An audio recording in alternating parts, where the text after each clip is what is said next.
ଲୋକମାନେ ମୁଖ୍ୟତଃ କହିଥାନ୍ତି ଯେ ବାହାରର ଖାଇବା ଛାଡ଼ିଦିଅ କିମ୍ବା ଚା ପାନ ଛାଡ଼ିଦିଅ, ଦେଖିବ ତୁମ ପଇସା ବଞ୍ଚିଯିବ। କିନ୍ତୁ ଏହା ସବୁଠାରୁ ବଡ଼ ମିଛ ଅଟେ।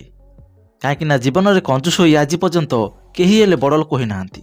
ଆଉ ଆଜି ମୁଁ ଆପଣଙ୍କୁ ପଇସା ସେଭିଂ କରିବାର କୌଣସି ଫାଲତୁ ଟିପ୍ସ ନୁହେଁ, ବରଂ ଏମିତି 5ଟି ପ୍ରାକ୍ଟିକାଲ ଉପାୟ କହିବି ଯାହାକୁ ସ୍ମାର୍ଟ ଲୋକମାନେ ୟୁଜ୍ କରିଥାନ୍ତି। ଆଉ ଏଥିରେ 5 ନମ୍ବର ବାଲା ଉପାୟ ତ ଏତେ ପାୱାରଫୁଲ୍ ଅଟେ ଯେ ଆପଣଙ୍କର ପଇସାକୁ ଆପେ ଆପେ ସେଭିଂରେ ପରିଣତ କରିଦେବ। ତେବେ କ'ଣ ସେ ସବୁ ଟିପ୍ସ ଜାଣିବା ଏହି ଭିଡ଼ିଓ ମାଧ୍ୟମରେ। ତେଣୁ ଭିଡ଼ିଓକୁ ଆଗକୁ ବଢ଼ିବା ଆଗରୁ ଗୋଟିଏ ଅନୁରୋଧ ରହିଲା ଯେ ଭିଡ଼ିଓକୁ ଲାଇକ୍ ସେୟାର କରନ୍ତୁ ଆଉ ସୁନ୍ଦର କମେଣ୍ଟଟିଏ କରନ୍ତୁ। ଆଉ ଆମ ଚ୍ୟାନେଲକୁ ଯଦି ଫାର୍ଷ୍ଟ ଟାଇମ୍ ଦେଖୁଥିବେ ତେବେ ସବସ୍କ୍ରାଇବ୍ କରିନିଅନ୍ତୁ। ତେବେ ଏହି ପଇସା ସେଭିଂ କରିବାର ସବୁଠାରୁ ଭଲ ଟିପ୍ସ ହେଉଛି, ପ୍ରଥମ ଟିପ୍ସ ଯେ ପଇସାକୁ ଲୁଚାଇ ରଖିବାର ନିୟମ। ତେଣୁ ଏହାକୁ ଆରମ୍ଭ କରିବା ଏକ ଅପ୍ରିୟ ସତ୍ୟ କଥାରୁ ଯେ ଗୋଟିଏ ନିୟମ ଅଛି ଯାହାକୁ ପାକିନ୍ ସି ଲ ବୋଲି କୁହାଯାଏ। ଏହି ନିୟମ ଏହା କହିଥାଏ ଯେ ପକେଟରେ ଯେତେ ପଇସା ହେବ ଖର୍ଚ୍ଚ ମଧ୍ୟ ସେତିକି ବଢ଼ି ଚାଲିବ। ଏହି କାରଣରୁ ଆମର ଚାକିରି ଦରମା ବଢ଼ିଲେ ମଧ୍ୟ ମାସ ଶେଷକୁ ଆମର ପକେଟ ସେହି ଖାଲି ହିଁ ହୋଇଯାଏ। ତେବେ ଏହାର କ'ଣ ଉପାୟ ଅଛି ନା ନାହିଁ? ହଁ, ଉପାୟ ଅଛି, ଆଉ ଏକ ବହୁତ ସହଜ ଉପାୟ ମଧ୍ୟ।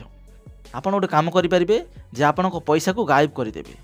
ଆପଣ କହିବେ ଯେ କେମିତି? ପଇସାକୁ କେମିତି ଗାୟବ କରାଯିବ? ମୁଁ କହୁଛି ଶୁଣନ୍ତୁ। ଯେମିତିକି ଆପଣଙ୍କ ଆକାଉଣ୍ଟକୁ ପଇସା ଆସିବ, ତାକୁ ଖର୍ଚ୍ଚ କରିବା ପୂର୍ବରୁ ସର୍ବପ୍ରଥମେ ତା'ର 20% ଟଙ୍କାକୁ ଆପଣଙ୍କର ଏକ ଅଲଗା ବ୍ୟାଙ୍କ ଆକାଉଣ୍ଟକୁ ଟ୍ରାନ୍ସଫର୍ କରିଦିଅନ୍ତୁ। ଆଉ ସେ ଆକାଉଣ୍ଟର ATM କାର୍ଡ଼କୁ ଆପଣଙ୍କ ପକେଟରେ ରଖିବେ ନାହିଁ। ଏହାଦ୍ୱାରା କ'ଣ ହେବ ନା କେଉଁଠାରେ ଆପଣ ପଇସା ଖର୍ଚ୍ଚ କରିବାକୁ ଚାହିଁଲେ ମଧ୍ୟ ଆପଣ ତାକୁ ଆଉ ଉଠାଇ ଖର୍ଚ୍ଚ କରିପାରିବେ ନାହିଁ। ଏହାକୁ କୁହନ୍ତି ଯେ ଜାଣିଶୁଣି ନିଜକୁ ଗରିବ ହେବାରେ ଦେଖାଇବା। ତେଣୁ ଯେତେବେଳେ ଆପଣଙ୍କର ମେନ୍ ଆକାଉଣ୍ଟରେ କମ୍ ପଇସା ଅଛି ବୋଲି ଦେଖାଯିବ, ସେତେବେଳେ ଆପଣ କ'ଣ କରିବେ? ଅନେକ ଫାଲତୁ ଖର୍ଚ୍ଚରୁ ନିଶ୍ଚିତ ଦୂରେଇ ଯିବେ ଯେ ବର୍ତ୍ତମାନ ତୁମ ଆକାଉଣ୍ଟରେ ପଇସା ନାହିଁ, ତେଣୁ ଏ ଖର୍ଚ୍ଚ କରିବା ମୋର ଆବଶ୍ୟକତା ନାହିଁ। ତେଣୁ ଗୋଟିଏ କଥା ମନେ ରଖନ୍ତୁ ଯେ ଧନୀ ଲୋକମାନେ ଖର୍ଚ୍ଚ କରିବା ପରେ ସେଭିଂ କରନ୍ତି ନାହିଁ, ବରଂ ସେମାନେ ଖର୍ଚ୍ଚ କରିବା ପୂର୍ବରୁ ହିଁ ସେଭିଂ କରିଦିଅନ୍ତି।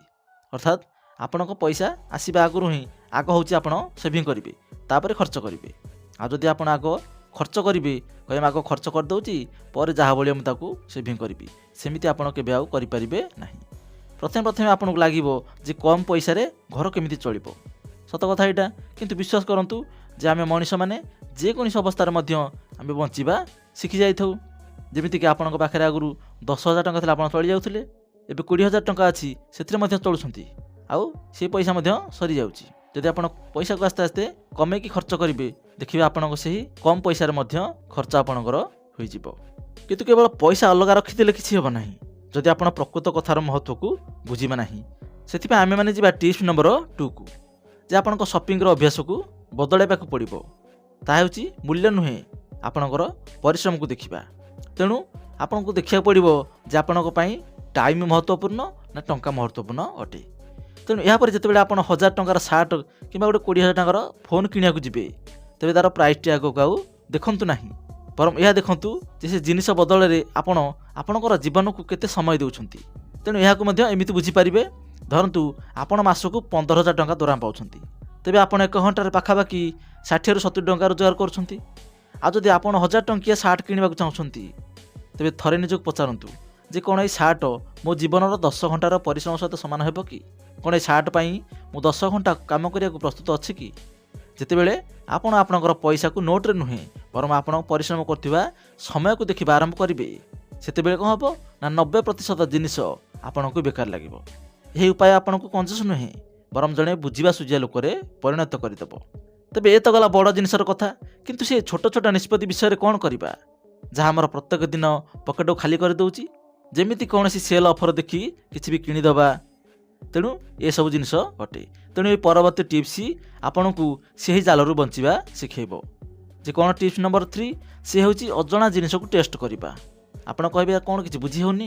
ଦେଖନ୍ତୁ, ଆମ ସମସ୍ତଙ୍କ ସହିତ ଏମିତି ହୋଇଥାଏ ଯେ ମାର୍କେଟରେ କିମ୍ବା ଅନଲାଇନ୍ ଆପ୍ରେ କୌଣସି ଯଦି ସେଲ୍ ଅଫର୍ ଆସିଯାଏ, ଆମେ କ'ଣ କରୁ, ତାକୁ ଦେଖି ଭଲ ଭଲ ଜିନିଷ ଆମକୁ କିଣିବାକୁ ଇଚ୍ଛା ହୁଏ। ଆଉ ଘରକୁ ଆସିଲା ପରେ ଏମିତି ଲାଗେ ଯେ ଆରେ ଏଇ ଜିନିଷ ତ ଆଗରୁ ମୋ ପାଖରେ ଥିଲା, ପୁଣି ଏଇଟାକୁ କାହିଁକି ଆଣିଲି? ତେଣୁ ସେ ଜିନିଷ ଆପଣଙ୍କର ଯଦି ୟୁଜ୍ ନ ହୁଏ, ତାହା ଫାଲତୁରେ ଆପଣଙ୍କ ଘରେ ପଡ଼ି ରହେ। ତେଣୁ ଏଥିରୁ ବଞ୍ଚିବାର ସହଜ ଉପାୟ ହେଉଛି ଯେ ଆପଣଙ୍କୁ ଏକ ଅଜଣା ଟେଷ୍ଟ କରିବାକୁ ପଡ଼ିବ।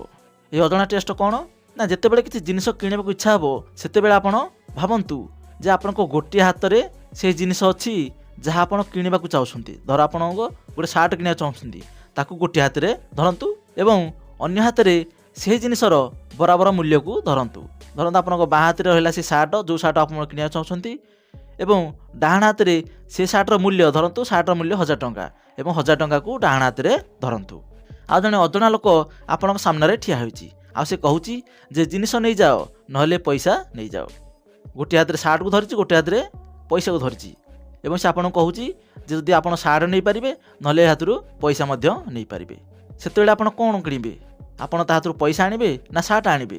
ଯଦି ଆପଣଙ୍କ ଜବାବ ରହିବ ଯେ ମୁଁ ପଇସାକୁ ନେଇକି ଯିବି, ତେବେ ବୁଝିଯାଆନ୍ତୁ ଯେ ଆପଣଙ୍କର ପ୍ରକୃତ ଲୋଭରେ ହିଁ ଫସି ଯାଉଥିଲେ, ଯେ ଆପଣଙ୍କର ପଇସାର ଆବଶ୍ୟକତା ଅଛି, ସେ ସାର୍ଟର ଏବେ ଆବଶ୍ୟକତା ନାହିଁ। ଯଦି ଆପଣଙ୍କର ସାର୍ଟର ପ୍ରକୃତରେ ଆବଶ୍ୟକତା ଥାନ୍ତା, ତେବେ ଆପଣ କ'ଣ କରିଥାନ୍ତେ? ସେ ପଇସାକୁ ଛାଡ଼ିକି ସେ ସାର୍ଟକୁ ବାଛିଥାନ୍ତେ ଯେ ମୋର ସାର୍ଟଟେ ଆଜି ଯେମିତି ହେଲେ ନିହାତି ଦରକାର, ତେଣୁ ସେ ପଇସା ଥାଉ, ମୁଁ ଆଜି ସାର୍ଟଟି ଯେମିତି ହେଲେ ନେଇକି ଯିବି। କିନ୍ତୁ ଆପଣ ପଇସାକୁ ବାଛିଲେ, ଅର୍ଥାତ୍ ଯେ ଆପଣଙ୍କର ଏଠି ସାର୍ଟର ଆବଶ୍ୟକତା ବିଲକୁଲ ନାହିଁ, କାହିଁକିନା ଆପଣଙ୍କ ପାଖରେ 5ରୁ 10ଟି ସାର୍ଟ ଅଛି, କିନ୍ତୁ ଆପଣଙ୍କର ଆବଶ୍ୟକତା କେଉଁଟା? ଆପଣଙ୍କର ପଇସା। ଏଇ ଯେଉଁ 5 ସେକେଣ୍ଡର ଟେଷ୍ଟ ଆପଣଙ୍କର 1000 ଟଙ୍କାକୁ ମଧ୍ୟ ବଞ୍ଚାଇ ଦେଲା। ତେବେ ଏଇ ଟିପ୍ସ ତ ଆପଣଙ୍କୁ ବଞ୍ଚାଇ ଦେବ, କିନ୍ତୁ ଏମିତି ଗୋଟିଏ ଜାଗା ଅଛି ଯେଉଁଠାରେ ଆମେ ସମସ୍ତେ ବୋକା ହୋଇଯାଉ। ତାକୁ କୁହାଯାଏ କ'ଣ ନା ଦେଖେଇବାର ଜାଲ। ତେଣୁ ଏ ଦେଖେଇବାର ଜାଲ ହେଉଛି 4 ନମ୍ବର ଟିପ୍ସ, ଯାହାକୁ ଦେଖେଇବାର ଜାଲ ବା ଦେଖେଇବାର ନିଶା ବୋଲି କୁହାଯାଏ।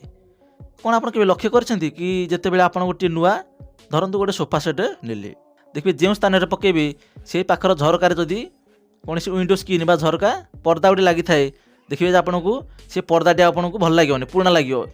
ୱିଣ୍ଡୋ ସ୍କ୍ରିନ୍ ଗୋଟିଏ ବଦଳାଇ ଦେବା, ପୁଣି ଯେତେବେଳେ ସେ ୱିଣ୍ଡୋ ସ୍କ୍ରିନ୍କୁ ଲଗାଇଦେବେ, ଦେଖିବେ ସେ ଯେଉଁ ଘରର କଲର୍ ଲଗାଇଥିବ ଆପଣଙ୍କର, ସେ କଲର୍ ତା ସହିତ ମ୍ୟାଚ୍ କରିବନି, ଦେଖିବେ ଏତେ ଭଲ ଲାଗୁନି ଆଉ।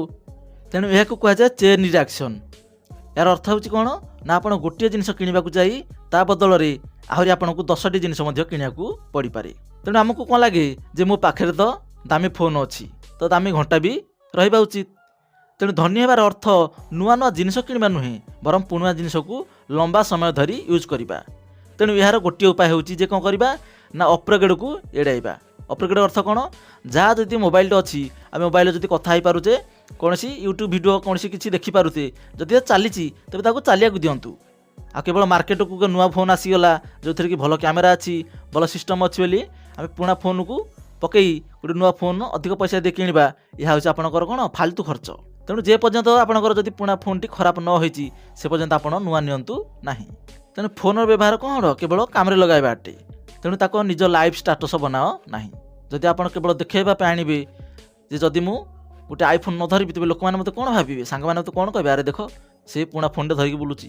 ଯଦି ଆପଣଙ୍କ ମନକୁ ଏମିତି ଆସୁଛି, ତେବେ ସେ ମନରୁ ସେ ଭାବନାକୁ ଦୂର କରନ୍ତୁ। ଦାମୀ ଜିନିଷ ନ ଧରିଲେ ଆପଣଙ୍କର ଇଜ୍ଜତ କେବେ ହେଲେ କମ୍ ହୋଇଯିବନି। ତେଣୁ ଏହାକୁ ମଧ୍ୟ ମନରୁ କାଢ଼ନ୍ତୁ। ତେବେ ଏ ପର୍ଯ୍ୟନ୍ତ ଆମେ ପଇସା ବଞ୍ଚାଇବାର କଥା ଜାଣିଲେ, କିନ୍ତୁ ଯଦି ମୁଁ ଆପଣଙ୍କୁ କହିବି ଯେ କେବଳ ପଇସା ବଞ୍ଚାଇବା ଆପଣଙ୍କୁ ଗରିବ କରୁଛି, 5 ନମ୍ବର ଉପାୟ ସେହି ରହସ୍ୟ ଅଟେ, ଯାହା ଆପଣଙ୍କୁ ବ୍ୟାଙ୍କ ବାଲା କେବେ ହେଲେ କହିବେ ନାହିଁ।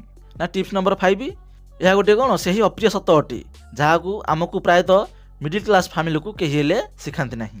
କାହିଁକିନା ପିଲାଦିନ ଆମକୁ ଗୋଟେ କଥା ଶିଖାଯାଇଛି ଯେ ପଇସା ବଞ୍ଚାଅ ଆଉ ବ୍ୟାଙ୍କରେ ବାନ୍ଧିଦିଅ। କାହିଁକିନା ଆମ ପାଖରେ ସେତେ ବି ପଇସା ରହେ ନାହିଁ, ଆଉ ଯେତିକି ପଇସା ବଞ୍ଚାଏ ଆମେ ତାକୁ କୁମ୍ପିରେ ରଖିଦେଉ କିମ୍ବା ବ୍ୟାଙ୍କରେ ବାନ୍ଧିବା ପାଇଁ ମଧ୍ୟ କୁହାଯାଇଥାଏ, ଯେଉଁଠାରେ କି ଆମର ପଇସା ମଧ୍ୟ ସୁରକ୍ଷିତ ରହେ। କିନ୍ତୁ ମୁଁ ଯଦି କହିବି ଯେ ବ୍ୟାଙ୍କରେ ଥିବା ଟଙ୍କା ସୁରକ୍ଷିତ ନୁହେଁ, ବରଂ ସେଠାରେ ଟଙ୍କା ଧୀରେ ଧୀରେ ମରିଯାଉଛି, ତେବେ କ'ଣ ଆପଣ ବିଶ୍ୱାସ କରିବେ କି? ଆପଣଙ୍କ ଟଙ୍କାର ଗୋଟିଏ ବଡ଼ ଶତ୍ରୁ, ଯିଏକି 24 ଘଣ୍ଟା ଆପଣଙ୍କର ପକେଟକୁ କାଟୁଛି, ଆଉ ଆପଣ କିଛି ହେଲେ ଜାଣିପାରୁନାହାନ୍ତି। ସେ ଶତ୍ରୁର ନାଁ କ'ଣ ହେଉଛି? ମହଙ୍ଗା ମାଡ଼। କାହିଁକିନା ବର୍ତ୍ତମାନ ଆପଣମାନେ ଦେଖୁଥିବେ ଯେ ପ୍ରତ୍ୟେକ ଜିନିଷର ରେଟ୍ ଦିନକୁ ଦିନ ବଢ଼ି ଚାଲିଛି। ଯେଉଁ ଜିନିଷ ଆଜି 10 ଟଙ୍କା ଅଛି, ସେ କାଲି 20 ଟଙ୍କା ହୋଇଗଲାଣି। ଏକ ଗଣିତ ହିସାବରେ ବୁଝିବା ଯେ ଭାରତରେ ମହଙ୍ଗା ଦର କ'ଣ ହେଉଛି? ପ୍ରତିବର୍ଷ 6ରୁ 7% ବଢ଼ି ବଢ଼ି ଚାଲୁଛି। ତା ଅର୍ଥ ହେଉଛି ଯେଉଁ ଜିନିଷ ଏବେ 100 ଟଙ୍କାରେ ମିଳୁଛି, ତା ପର ବର୍ଷ ତା ମୂଲ୍ୟ 120 କିମ୍ବା 150 ଟଙ୍କା ମଧ୍ୟ ହୋଇଯାଉଛି। ଆଉ ବ୍ୟାଙ୍କ ଆପଣଙ୍କ ସେଭିଂ ଆକାଉଣ୍ଟରେ କେତେ ସୁଧ ଦେଉଛି? ଆପଣ ଯଦି 10,000 ରଖୁଛନ୍ତି, ତେବେ ଆପଣଙ୍କୁ ବହୁତ କମ୍ ସୁଧ ମିଳୁଛି। ଅର୍ଥାତ୍ ଯେଉଁ ଜିନିଷର ରେଟ୍ ଯେଉଁ ହାରରେ ବଢ଼ୁଛି, ଆପଣଙ୍କର ଟଙ୍କାର ମୂଲ୍ୟ ବା ଟଙ୍କାର ସୁଧ ସେ ଅନୁସାରେ ବଢ଼ୁନି। ଆପଣଙ୍କର ଟଙ୍କା କ'ଣ ହେଉଛି? ବ୍ୟାଙ୍କରେ କେବଳ ପଡ଼ି ପଡ଼ି ରହୁଛି।